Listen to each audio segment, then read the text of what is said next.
Hey guys, how's it going? It's Brave Bird Sports here and I want to talk about Shohei Ohtani and his future in the MLB. Now there's been a lot of discussion about whether or not he's going to be traded at the deadline this year, or whether he will leave in free agency in the off-season, but it seems very unlikely that he will be playing in an Angels uniform next year. So it would be in the best interest of the Angels to ship him at the deadline, especially because day after day they are losing ground in the wild card race, and at the time of this recording, Fangraphs has the Angels finishing fourth in their division, with an 82-80 record. So with that being said, which teams would make the most sense in terms of getting Ohtani as a rental? The Dodgers seem like the front-runners to sign Ohtani in the off-season. They have all the money in the world, and the Dodgers are not afraid to use it. Plus Ohtani would be interested in signing with a team that hasn't missed the playoffs since 2012. But is there any chance the front office gets impatient and tries to pull the trigger on Ohtani at the deadline? The Dodgers check every box required in order to make a strong push to get Ohtani via trade. For starters, the Dodgers have the third best farm system according to Baseball America, and the best farm system according to The Athletic. The Dodgers have 7 top 100 prospects that are ready to be shipped out, and out of all of those prospects, all eyes are on catcher Diego Cartaya and right-handed pitcher Bobby Miller. It seems likely that if the Dodgers want to get Ohtani, they would probably have to part ways with one or both of these prospects. Another thing that seems like a requirement to get Ohtani would be to take on a bad contract like Anthony Rendon's. However, I don't think that would stop the Dodgers front office, if Ohtani were to become available. Now, while the Dodgers seem like a perfect fit, there is one thing that will most likely stand in the way of any attempts to make Shohei Ohtani wear the Dodger blue before the end of the season. And that reason is pure spite from the Angels.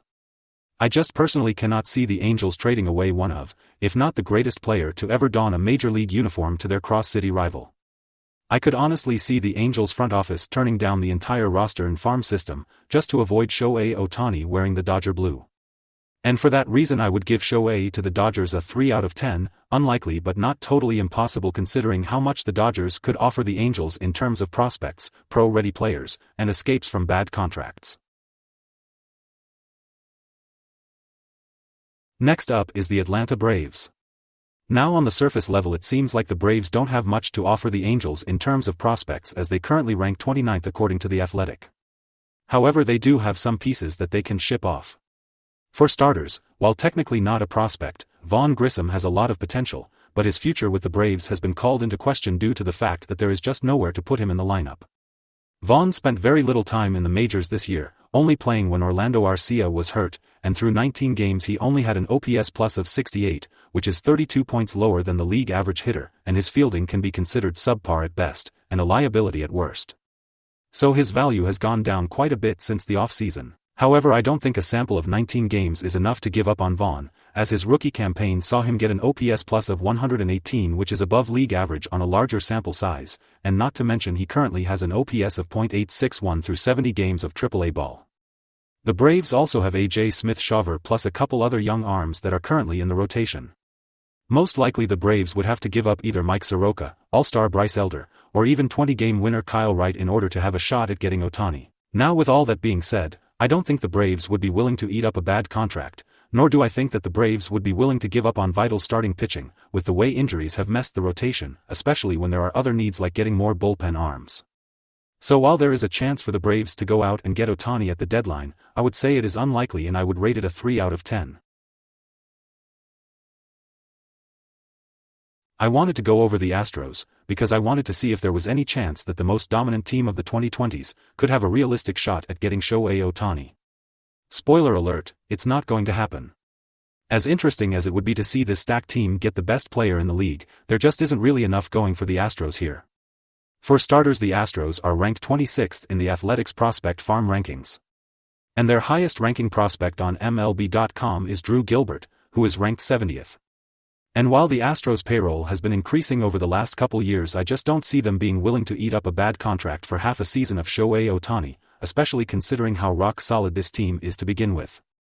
Even with the slow start, they have found their groove and are only 3 games back of the Rangers for the AL West crown, and with still so much of the season left I don't think anyone sees this team getting desperate at the deadline. And none of that is to mention that the Astros are a division rival to the Los Angeles Angels, and would never even be considered even if the Astros were the only team left in the league. So for that reason I would rate this a -10 out of 10.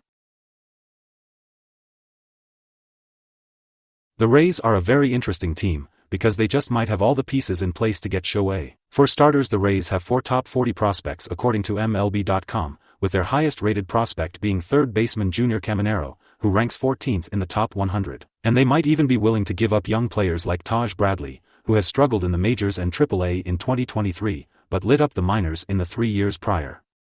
Now, while the Rays are notorious for their small budget, they have been willing to increase their payroll when needed, as they extended Wander Franco for an 11-year $182 million contract, after his first season in which he only played 70 games. Which begs the question on if the Rays are willing to wait for the off-season to try to make a move, or are they going to make a push for Ohtani now? Now the big question surrounding whether or not the Rays would make a move on Ohtani now is, how desperate the Rays front office is to finally win the World Series.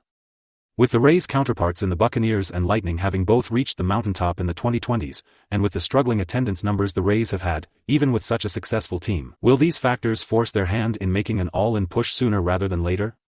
In my mind, I really do think the Rays are going to make strong offers to get Ohtani at the deadline. The franchise has been so close to glory without getting over the hump, and the front office knows they don't have the money to compete with the Dodgers or Yankees in the free agency market. So with all that being said, I would give this trade an 8 out of 10. Very likely if Ohtani is to get traded. The last team I want to go over is the Baltimore Orioles, because they have certainly made a statement this year. While the Orioles have not been the definition of a successful team over the last several years, they have finally come to fruition, and at the time of this recording have locked up sole possession of first place in the AL East. To go alongside that, the Orioles have the number 1 prospect ranking, and have the top prospect in Jackson Holliday according to MLB.com. They currently have the second lowest payroll in the league, which does set them up to be in a good position, if they want to try to sign Ohtani to a mega deal in the offseason. Now, whether or not they would be willing to pay him is another question. Honestly, the biggest concern for the Orioles is whether or not they are jumping the gun. They have everything required in order to get Ohtani, but the question is would this team be a legitimate contender with Ohtani in 2023, as they would probably only have one shot to win with him, unless they can get a long-term extension signed. However, extensions to upcoming free agents are very rare this late into the season. Now, personally, I don't see the Orioles making a strong move at the deadline to get Ohtani, because their window is just starting to open, and with the way they have been able to build such a young talented team, it would be hard for me to imagine a world where the Orioles go from last place to immediately giving up a big chunk of the future for what in all likelihood would be half a season of Shohei Ohtani. But there is certainly a very strong case to be made that, if this team gets scorching hot at the deadline, and believes they can sign him, or win it all this year, I wouldn't be surprised to see the Orioles make a strong offer. So because of that, I would grade this a 6 out of 10. I know I'm leaving some notable teams off, like the Yankees and Giants, but I see those as more of teams that would rather make the push to sign him in free agency, as the Yankees are in last place in the AL East, and the Giants have a below-average farm system. Let me know if you agree with my rankings. Is there a better team with higher odds that I left out? Let me know your opinion down in the comments below, and if you made it this part of the video, thank you for watching. Please like and subscribe, and I'll see you guys in the next video.